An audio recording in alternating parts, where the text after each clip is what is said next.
Well, he's lost his mind. Let's begin.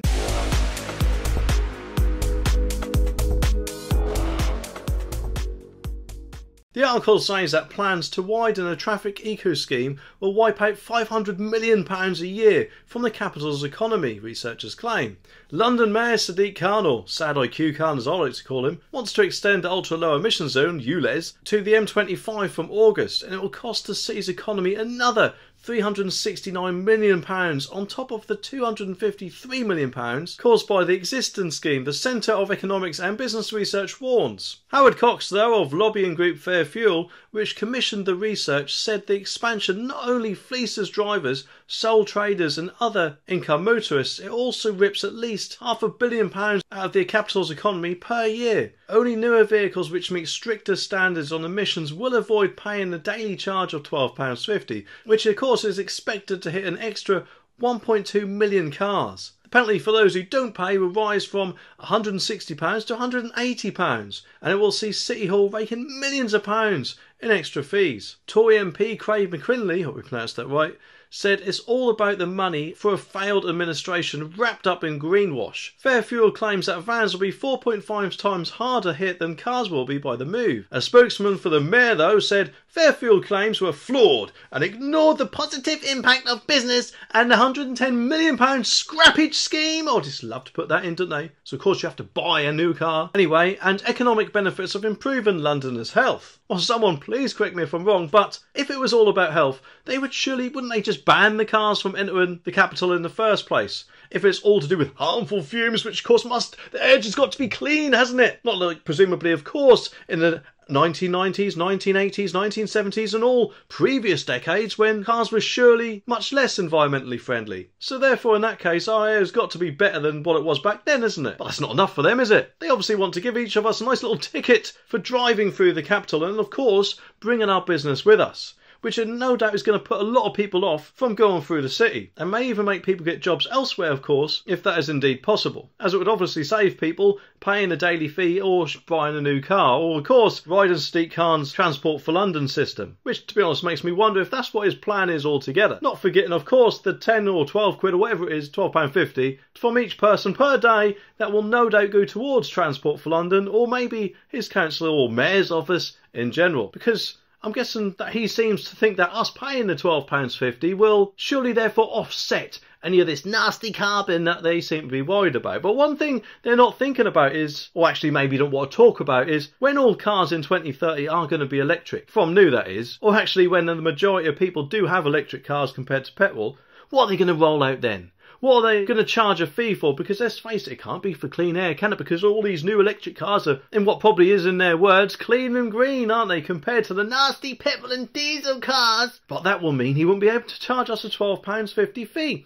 So he's got to replace it with something, because no doubt, of course, he'll be accustomed to it, and that will be a massive loss for him. So, what is it going to be? Yes, that's right, you've guessed it. Well done, Jeffrey at the back. And if your name is Jeffrey, that probably freaked you out, but I don't care. Anyway, it's more than likely going to be pay per mile, which he has actually been talking about recently, if I remember rightly. So the mere fact that he's considering what could possibly be replacing all schemes and things like that, surely to me just makes it sound like this is nothing more than a money grab from the motorist. And in which case, I don't think he really cares that much about Londoners' clean air, especially as from what I've heard he drives a Range Rover, which, correct me if I'm wrong, but that to me doesn't sound like the most environmentally friendly car out there. And certainly not, of course, one of the new electric ones. They probably just would love us all to get. So therefore, of course, it couldn't possibly be about clean air if he's letting incompatible vehicles through for a daily fee, could it? And I personally think as soon as he's replaced as mayor, the better. George Osborne, Bellend, oh sorry, that often happens when I see his name, but anyway, has been told to butt out after calling for smoking to be banned in Britain. The former Tory Chancellor also demanded orange juice and cake be taxed more to curb obesity. In controversial remarks, he said that governments have been too afraid of intervening over fears of nanny statism. According to cigarette prohibition, he told the Times, you basically phase that out. Of course, you're going to have lots of problems with legal smoking, but you have lots of problems with other illegal activities. It doesn't mean you shouldn't try and ban them and police them and make it less readily available. He also said that I thought it was a compelling public health intervention. Mr Osborne, now chair of the British Museum, said that a sugar tax should be introduced in 2016 and should be broadened to cover fruit juice, milkshakes, biscuits and cakes. As Chancellor, he put a levy on soft drinks along with the ill-fated tax on hot pasties in his notorious omni-shambles budget. Thankfully though, Downing Street has said that there are no plans to implement either of his proposals and that Rishi Sunak is committed to personal responsibility. A Tory MP added, "And we wonder why we didn't win a red wall seats when he was Chancellor." Simon Clarke, director of smokers lobby group Forest, piled in. Like many politicians, past and present, George Osborne now wants to control how millions of people live their lives. The IEA's Christopher Shoden added, prohibition would lead to crime wave and deprive the government of £12 billion in revenue. Britain has a big enough problem with black market tobacco without the government introducing a total ban on cigarettes. This is crazy talk from George Osborne. Perhaps it's time for him to head off into the sunset, smoke his fags and count his money. Do you know what? I could be wrong, but something tells me that George Osborne seems to think that we actually live in China. Or maybe North Korea, and therefore that the government probably seems to have some sort of say on how we should be living our lives. If I want to go to the supermarket and buy about 15 Mars bars, then I will go to the supermarket and buy those 15 Mars bars. Not that, I would of course, but the point is, it's my choice what I want to do.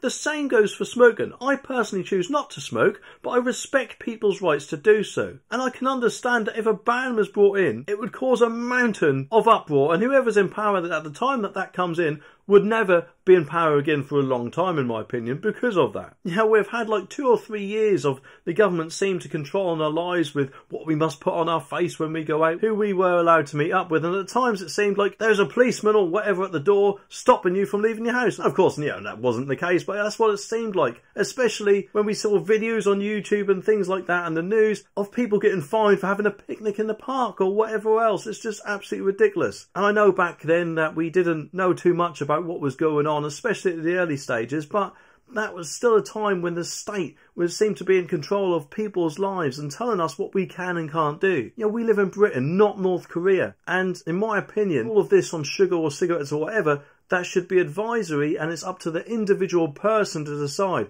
We can't have former chancellors, prime ministers, whoever else knows what, and certain celebrities force their opinion upon us and occasionally may make people think that they're doing wrong when in fact they're carrying out their own choice, which is our own right to do so. And just remember, George Osborne was the one who said that if we voted for Brexit, we'd probably get a punishment budget the next day. Which, to be honest, didn't actually happen, did it? Neither, of course, did the Armageddon that was predicted if we voted to leave. The very next day, remember, I looked all around, but I couldn't see the Stay Puft Marshmallow Man anywhere. But anyway, I personally didn't like him as Chancellor one bit. He was a complete bellend, in my opinion, and I think he goes along the same lines as Tony Blair and should just keep his nose out, because he's not in government anymore, and nor will he be again. Well, hopefully, anyway. Unless, of course, there's some really depraved parallel universe where Tony Blair is still Prime Minister and for whatever reason George Osborne turns out to be his Chancellor. That would just be awful, wouldn't it? The Home Office has insisted that crossing the Channel in a small boat is illegal after a minister suggested that people on board who have been victims of trafficking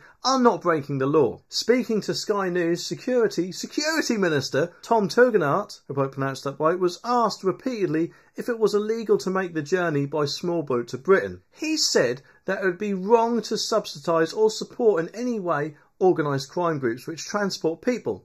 And asked again, Mr Tugendhat told Kay Burley, it's not illegal to be a victim of human trafficking, but it is illegal to transport people in a criminal way. And that's what we are seeing. Following the interview, a Home Office source said that under the Nationality and Borders Act passed last year, crossing the Channel on small boats is illegal. The source said that Mr Tugendhat was answering a different question when he stated that people who have been victims of human trafficking are not breaking the law. Human trafficking and modern slavery victims are protected by specific laws, but the Home Secretary has suggested that some of those who make claims are gaming the system.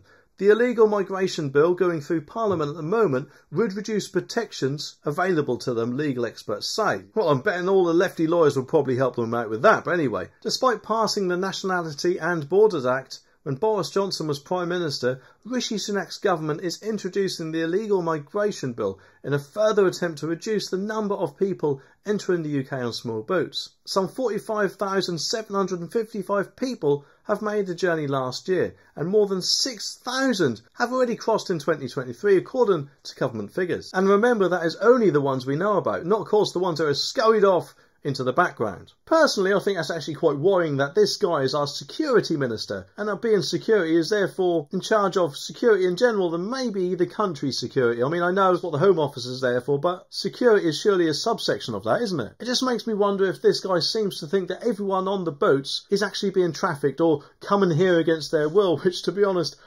just something tells me it isn't the case. Especially when, of course, we've seen in the past of people putting TikTok adverts out saying you can come to England for this sort of amount of cash. And then strangely, presumably, these guys are somehow on the boat. They must be trafficked, mustn't they? Got nothing to do at all with any money that may be changing hands. No doubt, of course, he's probably a lefty, and it just makes me wonder if 90% of these sort of people think that every single one of these people is either a genuine refugee or trafficked, when obviously that more than likely is not the case. Especially when they leave their families behind, when they say they're fleeing war and chucking their phones in the sea. And, don't get me wrong, I've got no problem at all if they are a genuine refugee, but I can't see how that can be the case at all if they're coming from the safe country of France, and therefore is, in my opinion, surely crossing the channel illegally, which is my problem with it, the illegal part. And no matter what bills they put through Parliament, I think the only way we're going to get control over this is if we leave the ECHR, the European Court of Human Rights. Because as we'll probably see more and more in the future, they will no doubt attempt to either delay or disallow any deportations in future. I mean, hopefully that won't be the case, but just something just tells me that it will be. And therefore, unless we do leave the ECHR, then otherwise I can't really see it working at all. No matter how many times they try and do something like pull the wool over our eyes. Because no doubt those boats would just keep coming, wouldn't they? And unfortunately, if people don't have identification on them or anything like that, then we don't know what sort of potential criminals we could be letting into the country, and therefore could be a potential risk to the people who live in this country. Which I personally don't think is fair, especially if these guys have been turned down for asylum in France or wherever else they say they've applied. Then again, how can we actually trust the government to do things properly? Especially when in this video, something which was meant to be quite straightforward actually caused quite a lot of chaos. Anyway, subscribe for more and I'll see you in the next one.